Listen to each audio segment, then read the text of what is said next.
Well, game day na nga po, game 5 na Gilas Pilipinas kontra sa koponan ng China. Ito na nga pong hinihintay natin at last chance natin para magkaroon ng tsansang manalo dito sa FIBA World Cup. Kung nawalan po ng ganang sumuporta noong nakaraan ang mga Philippine fans ng Gilas Pilipinas, ay tila ngayon tumindi ang tensyon at pride ng mga Pilipino. Gusto po nilang manalo ang Gilas Pilipinas, no, para man lang mapahiya, no, at maipakita sa China na hindi po tayo basta-basta nagpapatalo sa laban.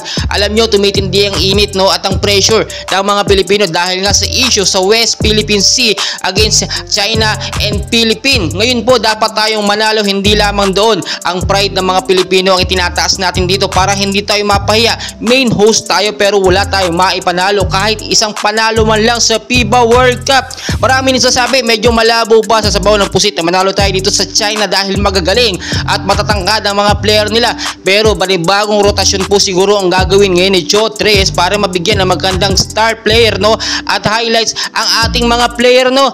Alam nyo, kahit si JC nahihirapan talaga sa sistema ni Chot Reyes. Ang kanyang NBA caliber hindi po gumagana basta si Chot Reyes ang head coach. At kahit sabihin natin si LeBron James pa ang nandyan sa loob ng Gilas Pilipinas, ay baka matalo din tayo. Kasi nga, no, nakita nyo kahit kalabaw si JC, nahihirap siya. Na overuse po si JC. Marami din nagsasabi kung sakasakali nga daw po si Justin Brownlee ang pinaglaro ng Gilas Pilipinas, no, instead of JC, baka daw na may team chemistry daw po kapag si Justin Brownlee ang nasa loob ng court. Well guys, wala naman duda, talaga namang may team chemistry kapag ka nandiyan si Justin Brownlee instead of JC dahil mas matagal na kasama, no, ni JB ang Gilas player natin. Samantalang ito naman si Jordan Clarkson ay bihira niya lang makasama kaya nahihirapan siyang kapain ang mga galawan ng ating mga player ng Gilas, no. Pero magkagawin man all good sa pinapakita ng Gilas Pilipinas. At wag po kayong mag-alala, no, kung sakali mang hindi talaga mabigyan ng pagkakataon nito si Justin Brownlee makapaglaro dito sa last game ng Gilas Pilipinas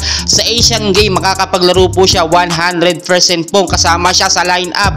May nagsasabi din, no, at ayon din sa ating latest source, pwedeng pagsabayin itong si Jordan Clarkson at si Justin Brownlee sa Asian Game, which is wala namang dapat gayahin sa rules ng FIBA, no. So ngayon titignan natin, may laban pa ba o dapat nang isuko ng Gilas Pilipinas ang ating pagkapanalo dito sa China? Well, lalaban tayo, syempre dugong Pinoy, hindi tayo nagpapatalo hanggang sa uli. Hanggat makakaya pa, hanggat mahininga, ilalaban natin yan. Si Chot Reyes, SBP na ang bahala sa kanya pagkatapos ng huling laban natin kontra sa China. And please, magsuot daw po tayo ng blue t-shirt, blue damit, no, para suporta, pagpapakita ng halaga kahit papaano sa huling laban ng Gilas Pilipinas against kontra sa China. Maraming salamat po.